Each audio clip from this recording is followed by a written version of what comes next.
अस्सलाम वालेकुम स्टूडेंट्स। हम लोग जो है वो बाकी तो हीरोज़ कर लिए हैं। ये लास्ट वन हमारा मुस्तफ़ा कमाल रहता है, तो हम लोग आज इसको कंप्लीट कर लेते हैं। लेसन नंबर 15 है और chapter name is Mustafa Kemal and this chapter is written by Wilfred F Castle. बहुत ही ज़्यादा revolutionary personality was of Mustafa Kemal who belongs to Turk and he was called there Pasha.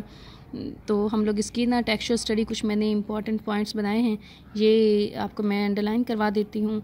तो बाकी जो आपके पास text book है, क्योंकि वो चैप्टर ये चैप्टर बहुत ज़्यादा लॉन्ग है, अगर हम लोग उसकी करते रहेंगे लाइन बाय लाइन स्टडी करेंगे तो वो तो बहुत मुश्किल हो जाएगा और जो है वो काफ़ी दिनों तक चला जाएगा ये चैप्टर। तो घर पर आप लोग हर पैराग्राफ को रीड ज़रूर करें और उसमें जो मेन पॉइंट्स हैं वो अंडरलाइन ज़रूर करें। तो बाकी जो इसकी बेसिक है सिनॉप्सिस है वो मैं आपको करवा देती हूँ। तो एज़ यू नो कि हम जो है वो वॉर चल रही थी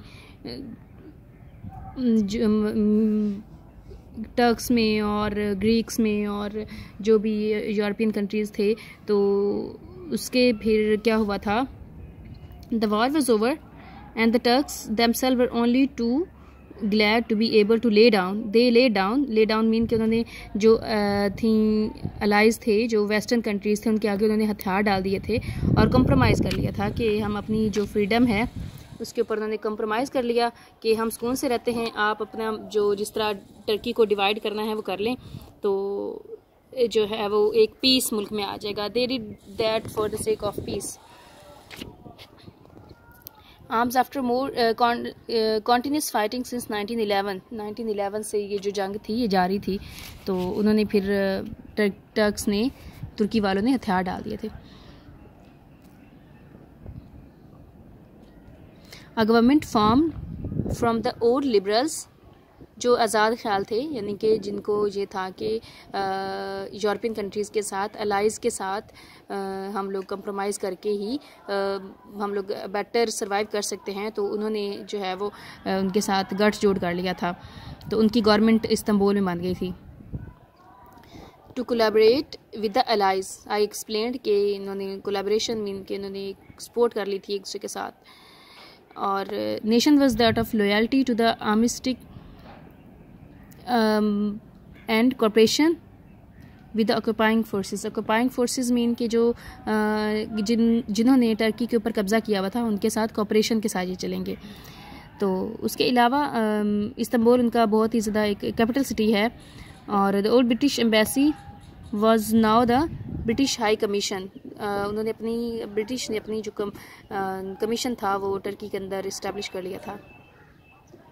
इसके थर्ड पैराग्राफ में देखें कि जो ईस्टर्न वो तो उन्होंने अलाइज़ ने ये कर लिया कि डिवाइड करके टर्की को आपस में जो है वो कोऑपरेट करके चलने लगे, लेकिन ईस्टर्न एनाटोलिया में क्या हुआ था, बिगेन टू ऑब्स्ट्रक्ट। ये देखिए, ये जो है ना, जो मैंने ब्लॉग्स में किए हैं ना, दे आर वेरी इंपॉर्टेंट।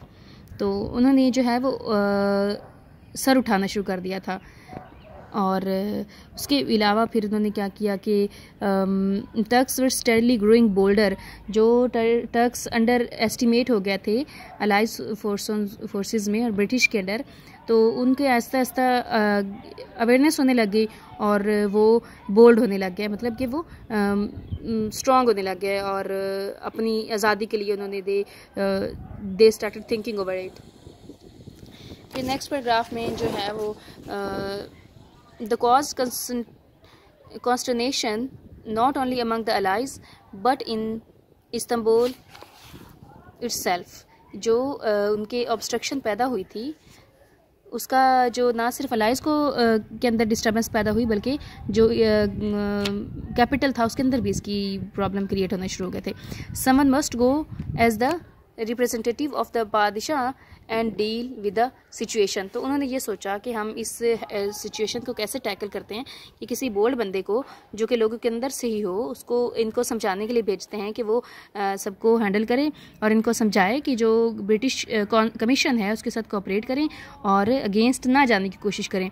तो इसके लिए उन्होंने किसको चूज़ किया, मुस्तफ़ा कमाल was the man. They selected Mustafa Kemal as their representative.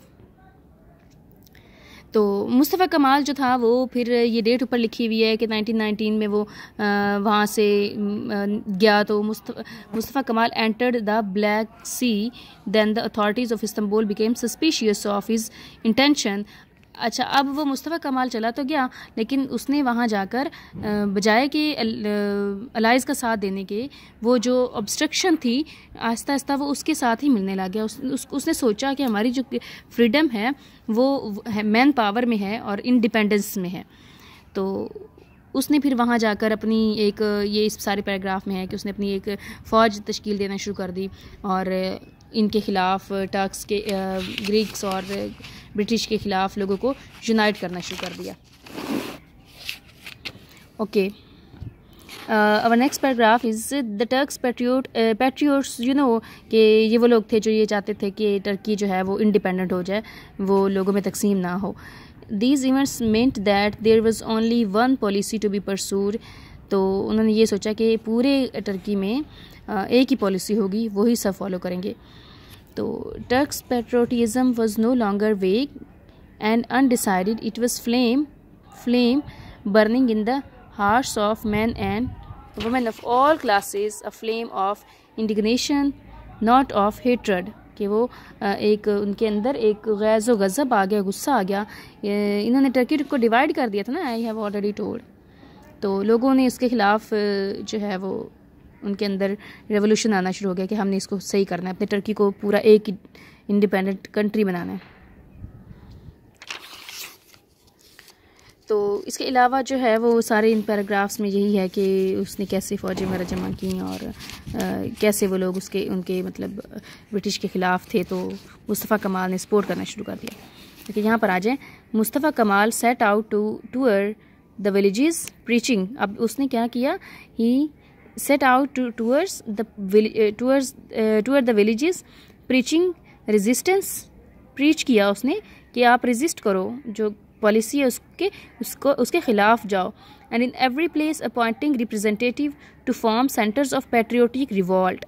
उसने जो मुहिब वतन के जो रिवॉल्ट थे, रिवॉल्ट मीन की बगावत के, जो गवर्नमेंट हुकूमत इस वक्त चल रही है, तो उसके ख़िलाफ़ बगावत की वजह से जो है वो उसने लोगों को, एक तो वो ख़ुद भी गया हर जगह पे जाके उसने ये एक प्रीच करना शुरू कर दिया, और फिर उसने अपने रिप्रेजेंटेटिव भी बनाए कि जो मुख्तलिफ़ जगहों पे सेंटर बनाए और वहाँ पर पैट्रियोट्स जो हैं, जो वतन से प्यार करते हैं टर्की से, उनको जमा करें।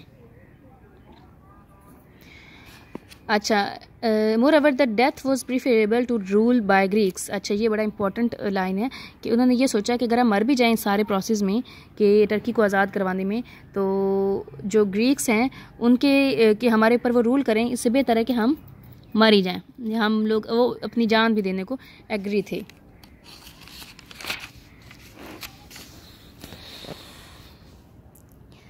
ये underline, Mehmed conception of the best interest of Turkey was cooperation with the powerful conquerors. उस महमद जो उस वक्त बादशाह था, उसने तो कोऑपरेट कर लिया था ना, तो उसको लगता था कि टर्की के अंदर जो पीसफुल अगर हमने रहना है तो हम पावरफुल जो हमारे फाते हैं उनके साथ हम कोऑपरेट कर लें। तो उसने ही wrote telegram, the most momentous telegram in history of the Ottoman Empire. उसने ये एक मैसेज भेजा कि उसने मुस्तफ़ा कमाल को मैसेज भेजा कि वापस आ जाओ, क्योंकि उसको पता लग गया था कि ये तो अगेंस्ट जा रहा है, ये जिस काम के लिए मैंने भेजा था ये तो उस काम के लिए ये वहाँ पर कर ही नहीं रहा, तो ये वापस उसने उसको बनाने की कोशिश की। But he replied, I shell stay in Anatolia until the nation has won its independence. I hope you got it. अच्छा, उसके अलावा मुस्तफ़ा कमाल was making exceptionally good use of the freedom which the absence of the talker had given him. For the next few weeks, Allied agents were kept busy reporting large armed formation seen in the interior, regular troops of the old imperial army, peasants, women transporting communication and supplies as Turks women had done in the days before Islam. तो उन्होंने जो है वो allies forces जो थी, Greeks हैं और British हैं, उन्होंने लोगों के साथ जो है वो उनको बिज़ी करना शुरू कर दिया और अपनी पॉलिसी चलाना शुरू कर दी। तो मुस्तफ़ा कमाल उनके अगेंस्ट अपने ही मतलब तरीके पे चलने लग गया। और the firing gets worse steadily, a general massacre Armenian of the Armenian is expected. तो फिर फाइनली जो जंग बहुत बड़े लेवल पर होने लग गई, जो ये पैट्रियोट रिवॉल्ट था वो बहुत हद तक मैच्योर हो गया, और जो ब्रिटिश और टर्क्स हैं उनके साथ इनकी बहुत ज़्यादा लड़ाई होने लगी। तो एंड इसका क्या निकला था, टर्किश नेशनल, और फिर with the passage of time जो ग्रीक्स थे वो विड्रॉ करने लग गए, क्योंकि ये बहुत ज़्यादा मुहिब वतन जो थे वो बहुत ज़्यादा पावर में आ रहे थे। तो फिर फाइनली क्या हुआ था, Turkish Grand National Assembly met with Mustafa Kemal as president, उसको उन्होंने प्रेसिडेंट बना दिया। Its first act was to make clear to the world the position of new Turkish government. उसने मतलब अपनी नई गवर्नमेंट बना ली उनको हरा के।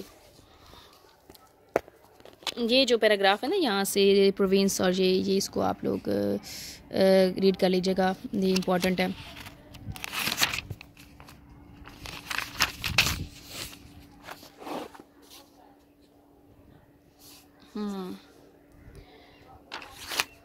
अलॉन्ग लाइन ऑफ डेकोरेटेड, अच्छा जैसे फिर वो फातेह होकर आया, वो सब ने उसको एक्सेप्ट कर लिया क्योंकि वो सबको इंडिपेंडेंस दे रहा था। तो लीडिंग कार वाज मुस्तफ़ा कमाल, वो मुस्तफ़ा कमाल एक बहुत ज़बरदस्त किस्म के अपने दस्ते के साथ घुड़सवारों के साथ तशरीफ़ लेकर आया। Commander in chief he was then of free Turk forces and he was called saviour of Turkey. इसको आप प्लीज़ ऐसे बोर्ड ये इन्वर्टेड कॉमास में बोर्ड में लिखिएगा कि he was called savior of Turkey and he freed Turkish. Mustafa Kemal was now realized that he must at least persuade the Ankara government to make an end of the puppet show in the old capital, जो वहाँ पर बादशाहत चल रही है। पहले खिलाफत उस्मानिया थी, तो खिलाफत को ख़त्म करके तो वहाँ पर एक लिबरल सही किस्म की हुकूमत बनाई जाए। सुल्तानेट शुड बी अबॉलिश्ड, उसने याद कर लीजिएगा कि उसने खिलाफत को का ख़ात्मा कर दिया था। By the unanimous of the Grand National Assembly of Turkey the sultanate is abolished, ये उसने अबॉलिश कर दिया था, उसको फिनिश कर दिया था। On the 4th of November 1922 Rifat carried out